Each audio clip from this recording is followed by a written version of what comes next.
அடமானத்தில் இருக்கும் தங்க நகையை மீட்டு மார்க்கெட் விலையில் உடனடியாக விற்க சிறந்த வழி பிரைம் கோல்ட் ஹப். தொடர்புக்கு 9840551787. தங்கத்தை மட்டுமல்ல, உங்கள் தன்னம்பிக்கையையும் மீட்டுத் தருகிறோம்.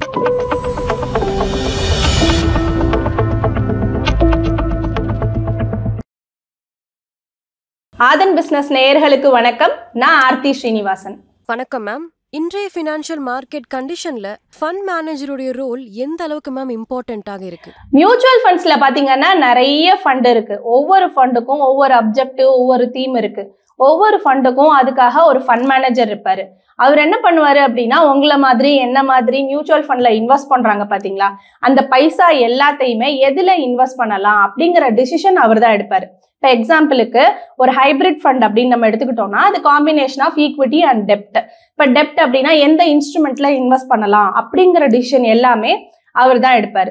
இது மட்டும் இல்லாம அவரோட பிரைமரி ரோல் அப்படின்னு பாத்தீங்கன்னா, portfolio management, risk management, market analysis, investor communication, complaints எல்லாம் ஃபாலோ பண்றது. ஸோ இந்த மாதிரி நிறைய பிரைமரி ரோல்ஸ் அவருக்கு இருக்கு. ஒரு கிளைண்ட் இந்த ஃபண்ட்ல இன்வெஸ்ட் பண்ணா சக்சஸ் பார்க்கலாம் அப்படின்றத ஃபண்ட் மேனேஜர்ஸ் எப்படி மேம் டிசைட் பண்றாங்க? நம்ம முன்னாடியே பார்த்தாப்ல மியூச்சுவல் ஃபண்ட்ஸ்ல நிறைய ஃபண்ட்ஸ் இருக்கு. ஒரு ஸ்கீமுக்குன்னு பாத்தீங்கன்னா ஒரு தீம் இருக்கு, அப்ஜெக்டிவ் இருக்கு, ஃபண்ட் மேனேஜர் இருக்கு. அவர் தான் டிசிஷன் எடுப்பாரு அப்படின்னு பார்த்தோம். அவர் எப்படி டிசிஷன் எடுப்பாரு அப்படின்னு கேக்குறீங்க. ஸோ அப்படி பார்க்கும்போது அவர் எந்த டிசிஷன் எடுத்தாலும் அதுல டைரக்டா போய் இன்வெஸ்ட் பண்ணலாமா, ஒரே இதுல போய் நிறைய இன்வெஸ்ட் பண்ணலாமா அப்படின்னு கேட்டா கிடையாது. அந்த ஃபண்டோட அப்ஜெக்டிவ் என்ன, அதுக்குன்னு என்னென்ன ஃபீச்சர்ஸ் இருக்கு அப்படிங்கறதையும் தெரிஞ்சுக்கிட்டு, அதுக்கும் மேல செபியோட கைட்லைன் இருக்கு, அந்த ரூல்ஸ் அண்ட் நார்ம்ஸ், இது எல்லாத்தையும் கம்ப்ளை பண்ணி தான் அவர் ஒரு டிசிஷன் எடுப்பாரு. சக்சஸை மெஷர் பண்ணும்போது எந்த மாதிரியான கீ பெர்ஃபார்மன்ஸ் இண்டிகேட்டர்ஸ் எல்லாமே ஃபண்ட் மேனேஜர்ஸ் யூஸ் பண்றாங்க மேம்? கீ பெர்ஃபார்மன்ஸ் இண்டிகேட்டர்ஸ் அப்படின்னு கேட்டீங்கன்னா NAV, AUM, absolute return, relative return, risk adjusted return, redemption ratio, expense ratio, ரிஸ்கோமீட்டர் accuracy, alpha, beta, இந்த மாதிரி நிறைய கீ இண்டிகேட்டர்ஸ் இருக்கு, நிறைய யூஸ் பண்றாங்க. போர்ட்ஃபோலியோ எடுத்துக்கிட்டோம் அப்படின்னா ரிஸ்க்கும் ரிட்டர்ன்ஸும் பேலன்ஸ்டா இருக்கணும். இது எப்படி மேம் ஃபண்ட் மேனேஜர்ஸ் மேனேஜ் பண்றாங்க? ரிஸ்க் அண்ட் ரிட்டர்னை எப்படி பேலன்ஸ் பண்றாங்க, இது ரொம்ப நல்ல கேள்வி. இதுல பாத்தீங்க அப்படின்னா, ஆல்ரெடி ஒரு ஸ்கீம் ஒரு ஃபண்ட் ஒரு ஸ்ட்ரக்சரைஸ்டு ஃபார்ம்ல இருக்கு அப்படின்னா அதுக்கேத்தாப்புல தான் ஃபண்ட் மேனேஜர் டிசிஷன் எடுக்க முடியும். இப்போ எக்ஸாம்பிளுக்கு இப்போ ஒரு டெட் ஃபண்டா இருக்கு அப்படின்னா 10% லிக்விட்ல ஹோல்டிங் இருக்கணும் அப்படின்னு அந்த ஃபண்ட் ஸ்ட்ரக்சரைஸ் ஆயிருந்தது அப்படின்னா அந்த 10% ஆட்டோமேட்டிக்கா லிக்விட்ல தான் இருக்கும். இதே மாதிரிதான் ஒரு ஈக்விட்டி ஃபண்டா இருக்கட்டுமே. இப்போ ஈக்விட்டி ஃபண்டில் ஒரே ஷேர்ல இருக்கிற எல்லா யூயும் கொண்டு போய் வைக்க முடியுமா அப்படின்னு கேட்டா, ஒரு 10%, 5%, 2% இந்த மாதிரி ஒரு ஸ்ட்ரக்சரைஸ் ஃபார்ம்ல தான் நீங்க வச்சுக்கணும் அப்படின்னு இருந்ததுன்னா அதுக்கேத்தாப்புல தான் அவங்க பேலன்ஸ் பண்ணியிருப்பாங்க. ஸோ ஒவ்வொரு ஃபண்டுக்கும் அதுக்கேத்தாப்புல ஒரு ரிஸ்க் கேட்டகரி, அதுக்கேத்தாப்புல தான் அசட் அலோகேஷன், அந்த பேலன்ஸ் பண்றது, இது எல்லாத்தையும் ஃபண்ட் மேனேஜர் மெயின்டைன் பண்ணுவாங்க. ஆக்டிவ் ஃபண்ட் மேனேஜ்மெண்ட்க்கும் பாசிவ் ஃபண்ட் மேனேஜ்மெண்ட்க்கும் இருக்கிற டிஃபரன்ஸ் பத்தி சொல்ல முடியுமா மேம்? ஆக்டிவ் ஃபண்ட் மேனேஜ்மெண்ட் அப்படின்னா என்ன அப்படின்னா, ஃபண்ட் மேனேஜர் என்ன பண்ணுவாரு அப்படின்னா, அவரு சூஸ் பண்ண ஒரு பெஞ்ச் மார்க்கை பீட் பண்றாப்ல அந்த ரிட்டர்ன்ஸ் இருக்கணும் அப்படிங்கிறாப்ல ஒரு ஸ்பெசிபிக் ஒரு ஸ்டாக்ஸையோ ஷேர்ஸையோ அவர் சூஸ் பண்ணுவாரு. அவரோட கோல் என்னவா இருக்கும் அப்படின்னா, ஒரு சுப்பீரியர் ரிட்டர்ன் கொடுக்கணும், நான் சூஸ் பண்ண ஒரு பெஞ்ச் மார்க்ல இருந்து ஒரு சுப்பீரியர் ரிட்டர்னா இருக்கணும் அப்படிங்கிறது தான் ஒரு ஆக்டிவ் ஃபண்ட் மேனேஜ்மெண்ட் அப்படிங்கிறது. இப்ப பாசிவ் ஃபண்ட் மேனேஜ்மெண்ட் அப்படின்னா என்ன அப்படின்னா, அங்க ஃபண்ட் மேனேஜர் என்ன பண்ணுவாரு அப்படின்னா, அவர் ஒரு இண்டெக்ஸ் பேஸ்டு அதை சூஸ் பண்ணிப்பாரு, அதை அப்படியே ரிப்ளிகேட் பண்ணுவாரு அவரோட போர்ட்ஃபோலியோல. இப்ப இதுல அந்த பெர்ஃபார்மன்ஸா இருக்கட்டும், அது எல்லா ஹோல்டிங்ஸா இருக்கட்டும், அப்படியே ரிப்ளிகேஷனா இருக்கும். அவரோட கோல் என்ன அப்படின்னா, அவர் எந்த இண்டெக்ஸை சூஸ் பண்ணியிருக்காரோ அதுக்கு ஏத்தாப்புல மேட்ச் ஆகுறாப்புல அந்த ஃபண்டோட பெர்ஃபார்மன்ஸும் இருக்கணும் அப்படிங்கிறது தான் அவரோட கோலா இருக்கும். இதுதான் ஆக்டிவ் அண்ட் பாசிவ் மேனேஜ்மெண்ட். ஒரு ஃபண்ட் மேனேஜரோட டெய்லி ரெஸ்பான்சிபிலிட்டிஸ்ல மார்க்கெட் ரிசர்ச் அண்ட் அனாலிசிஸ் எவ்வளவு முக்கியமான ரோலை பிளே பண்ணுது? மார்க்கெட் ரிசர்ச் அண்ட் அனாலிசிஸ் அப்படிங்கிறது ஒரு ஃபண்ட் மேனேஜரோட ஒரு டெய்லி ரொட்டீன்லயே இருக்கிற விஷயமா இருக்கும். இப்போ எக்ஸாம்பிளுக்கு ப்ரீ மார்க்கெட் ஹவர்ஸ்னு எடுத்துக்கிட்டோம் அப்படின்னா, காலையில ஒரு 6 மணிலேருந்து 9 மணி வரைக்கும். அப்ப பாத்தீங்கன்னா இந்த ஆர்பிஐயோட ஓவர் நைட் கம்யூனிகேஷன் ஏதாவது இருக்கா, INR ரேட் என்ன இருக்கு, தென் பொலிட்டிக்கல் ரேடார் ஏதாவது இருக்கா, ஸோ இந்த மாதிரியான ப்ரீ மார்க்கெட்ல எப்படி எல்லாம் இருக்கு அப்படின்னு ஒரு செக் பண்ற விஷயங்கள். தென் மார்க்கெட் ஹவர்ஸ் அப்படின்னு எடுத்துக்கிட்டீங்கன்னா 9:15 3:30 வரைக்கும். ஸோ அந்த டைம்ல SIPயோட இன்ஃப்ளோ எப்படி இருக்கு, ரிடம்ஷன் எவ்வளவு தூரம் போயிட்டு இருக்கு, லிக்விடிட்டி என்ன, இந்த மாதிரியான ஒரு விஷயங்கள்லாம் நடந்துட்டு இருக்கும். போஸ்ட் மார்க்கெட் அப்படின்னு பாத்தீங்க அப்படின்னா 4 o'clock இருந்து 8 வரைக்கும் ஈவினிங்ல பாத்தீங்கன்னா மார்க்கெட் அனாலிசிஸ், அதுல பாத்தீங்கன்னா ஃபண்டமெண்டல் அனாலிசிஸா இருக்கட்டும், டெக்னிக்கல் அனாலிசிஸா இருக்கட்டும், தென் செபியோட கம்ப்ளைண்ட்ஸ் நம்ம அது எல்லாத்துலயும் கரெக்டா கம்ப்ளை பண்ணிருக்கோமா, இந்த மாதிரி மார்க்கெட்டோட ரிசர்ச் அண்ட் அனாலிசிஸ் அப்படிங்கிறது ஃபண்ட் மேனேஜர்ஸோட ஒரு டெய்லி ரொட்டீன்லயே இருக்கிற விஷயமா இருக்கும். ஃபண்ட் மேனேஜர்ஸ் volatile மார்க்கெட்ல ஃபேஸ் பண்ணக்கூடிய பிக்கஸ்ட் சேலஞ்சஸ் அப்படின்னா நீங்க என்ன சொல்லுவீங்க?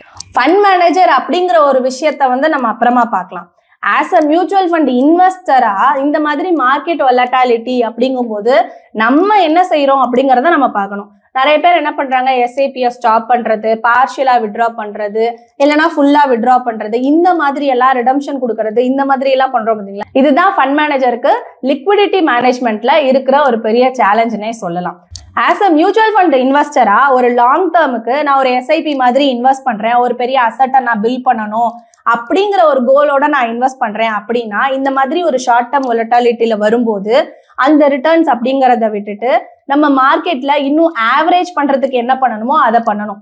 தென் இது ஒரு சேலஞ்ச் வந்து ஃபண்ட் மேனேஜருக்கு இருக்கு. இது மட்டும் இல்லாம பாத்தீங்கன்னா செபியோட டாக்குமெண்டேஷன், அவங்க ஒரு சின்ன ஒரு இன்வெஸ்ட்மெண்ட் டிசிஷன் எடுத்தாலும் அதை வந்து செபியோட ஒரு டாக்குமெண்டேஷன் பண்ணணும் அவங்க.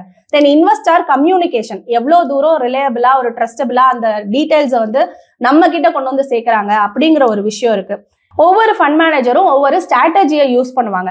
அந்த ஸ்ட்ராட்டஜி சக்சஸ் ஆகும்போது அந்த ஃபண்டு ரொம்ப நல்லா பெர்ஃபார்ம் பண்ணும். ஸோ இந்த மாதிரி ஃபண்ட் மேனேஜருக்கு அப்படின்னு பார்க்கும்போது டே டு டே நிறைய சேலஞ்சஸ் அவங்க மீட் பண்றாங்க. ஒரு ஃபண்ட் மேனேஜருக்கு முக்கியமான ரோலே ட்ரஸ்ட் அண்ட் டிரான்ஸ்பரன்சி தான். இது எப்படி மேம் இன்வெஸ்டர்ஸ் கிட்ட அவங்க கரெக்டா கொண்டு போய் சேர்க்கறாங்க?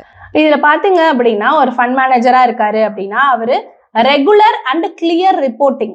ஸோ ரெகுலராகவே பார்த்தீங்கன்னா நமக்கு டெய்லி என்ஏவி வந்து டிஸ்க்ளோஸ் ஆகுது. தென் அடுத்து பார்த்தீங்கன்னா டிஸ்க்ளோஷர். இப்போ ஒரு கம்பெனியோட ஒரு அக்கௌண்ட்ஸ் அப்படின்னு நீங்கள் எடுத்துக்கிட்டாலே முன்ன மாதிரி இல்லை. இப்போ எல்லாருக்கும் கிளியராக புரியுறாப்புல டிஸ்க்ளோஷரில் எல்லாம் என்னென்ன நடந்திருக்கு, இம்பார்ட்டண்ட்டாக இந்த விஷயத்த வந்து இன்வெஸ்டர்ஸ் வந்து புரிஞ்சுக்கணும் அப்படிங்கிறதுக்காக நிறைய விஷயத்த வந்து டிஸ்க்ளோஸ் பண்ணுறாங்க. ஸோ இதுவும் பண்ணிட்டு இருக்காங்க.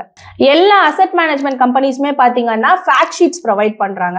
ஸோ அந்த ஃபேக்ட் ஷீட்டில் பார்த்தீங்கன்னா அந்த ஃபண்ட் அதோட போர்ட்ஃபோலியோ என்ன, எதுலலாம் எவ்வளோ ரேஷியோவில் இன்வெஸ்ட் பண்ணியிருக்காங்க அப்படிங்கிற டீட்டெயில்ஸ் முதற்கொண்டு அதில் டிஸ்க்ளோஸ் பண்ணியிருக்காங்க. இது மாதிரி ஃபண்ட் மேனேஜர்ஸும் அசெட் மேனேஜ்மெண்ட் கம்பெனிஸும் ஒரு கிளாரிட்டியா ஒரு கன்சிஸ்டண்டா அந்த கிளாரிட்டியோட நிறைய இன்ஃபர்மேஷனை நம்ம கிட்ட கொண்டு வந்து சேர்க்கறதுனால தான் மியூச்சுவல் ஃபண்ட்ஸ் அப்படின்னு பாத்தீங்கன்னா ஒரு ட்ரஸ்டபிளா இருக்கு. அது ஒரு நல்ல இன்வெஸ்ட்மெண்ட் ஆப்ஷனாகவும் இருக்கு. ஃபண்ட் மேனேஜர்ஸோட ஒர்க்ல ரெகுலேஷன் எந்த அளவுக்கு முக்கியமான ரோலை ப்ளே பண்ணுது? ரூல்ஸ் அண்ட் ரெகுலேஷன்ஸ் பத்தி கேக்குறீங்க. ஸோ இப்போ ஆல்ரெடி நம்ம பார்த்தோம் ஃபண்ட் மேனேஜர்ஸ் வந்து என்ன பண்ணுவாங்க, என்னெல்லாம் டிசிஷன் அவங்க எடுக்கிறதுக்கு முன்னாடி எப்படி டாக்குமெண்ட் பண்ணுவாங்க, செபியோட ரூல்ஸ் அண்ட் ரெகுலேஷன்ஸ்க்கு கம்ப்ளை பண்ணி தான் பண்ணணும், அந்த ஃபண்டோட அப்ஜெக்டிவ் அதுக்கேத்தாப்புல மட்டும்தான் அவரால் பண்ண முடியும், இதெல்லாம் நம்ம பார்த்தோம். இப்போ எக்ஸாம்பிளுக்கு ஒரு மல்டி அசட் அலோகேஷன் ஃபண்டா இருக்குன்னு வச்சுக்கோங்களேன். அதை பொறுத்த வரைக்கும் 3 அசட் இருக்கணும். ஒவ்வொரு அசட்லையும் மினிமம் 10% இன்வெஸ்ட் பண்ணியிருக்கணும் அந்த ஏஎம்லேருந்து. இந்த மாதிரி எல்லாம் இருக்கு. ஸோ இந்த மாதிரி எல்லாம் அவங்க கம்ப்ளை பண்ணி ஒவ்வொரு இன்வெஸ்ட்மெண்ட் டிசிஷனையும் அவங்க வந்து டாக்குமெண்ட் பண்றாங்க செபியோட. ஸோ இந்த ரூல்ஸ் அண்ட் ரெகுலேஷன்ஸ் அப்படிங்கிறது ஒரு கன்ஸ்ட்ரெயின்ட் கிடையாது, அது ஒரு தடை அப்படின்னு சொல்ல முடியாது. நம்ம இதுதான் நம்ம கன்சிஸ்டண்டா ஒரு ட்ரஸ்டபிள் ஃபேக்டர் இருக்கு இல்லையா, அதுக்கு ஒரு ஃபவுண்டேஷனே இந்த ரூல்ஸ் அண்ட் ரெகுலேஷன்ஸ் தான்.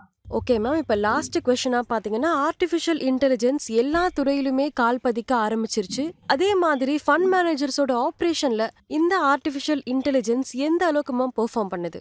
இப்போ நிறைய ஃபண்ட் மேனேஜர்ஸ் பார்த்தீங்க அப்படின்னா ஒரு ஆர்டிஃபிஷியல் இன்டெலிஜென்ஸையும் டேட்டா அனலிட்டிக்ஸையும் அழகா ரெண்டுத்தையும் கம்பைன் பண்ணி ரொம்ப அழகா நிறைய எஃபெக்டிவான விஷயங்கள் நிறைய பண்ணிட்டு இருக்காங்க.